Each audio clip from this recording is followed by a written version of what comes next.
સુરતના સલાબતપુરા વિસ્તારમાં એક જમીન દલાલનો પિતા પુત્ર સહિતના 5 ઇસમો દ્વારા માર માર્યા બાદ મોત નીપજ્યું હતું। જમીન દલાલને જૂની અદાવતમાં માર માર્યા બાદ 3 દિવસની સારવાર દરમિયાન તેનું મોત નીપજ્યું હતું। તેને લઈને સલાબતપુરા પોલીસ દ્વારા અંગે હત્યાનો ગુનો નોંધીને પિતા પુત્ર સહિત 4 આરોપીઓને ઝડપી પાડ્યા છે, જ્યારે એકની શોધખોળ ચાલી રહી છે। મળતી માહિતી પ્રમાણે બેગમપુરા વિસ્તારમાં 55 વર્ષીય મોહમ્મદ હનીફ ગુલામ રસૂલ હાસુટી પરિવાર સાથે રહેતા હતા। હાલ તેઓ જમીન દલાલ તરીકે કામ કરી પરિવારનું ગુજરાન ચલાવી રહ્યા હતા।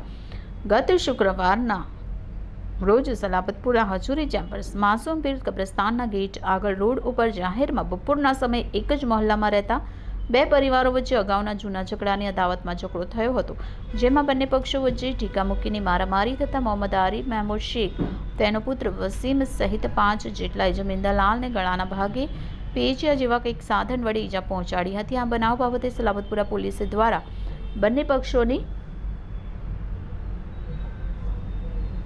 સામસામે પોલીસ ફરિયાદ દાખલ કરવામાં આવી। જમીન દલાલને સ્મીમેર હોસ્પિટલમાં સારવાર અર્થે ખસેડવામાં આવ્યા, જ્યાં ચહેરા પર 14 જેટલા ટાંકા પણ લેવામાં આવ્યા। જોકે ત્યારબાદ તેને ખાનગી હોસ્પિટલમાં પરિવારજન લઈ ગયા હતા, જ્યાં તેની સર્જરી કરવામાં આવનાર હતી।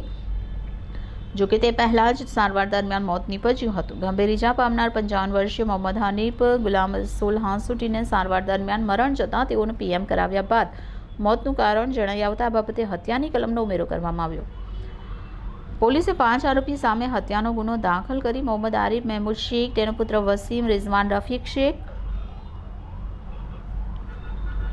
અને મોહમ્મદ એઝાઝ રફીક શેખની ધરપકડ કરી હતી, જ્યારે એકની શોધખોળ ચાલી રહી છે।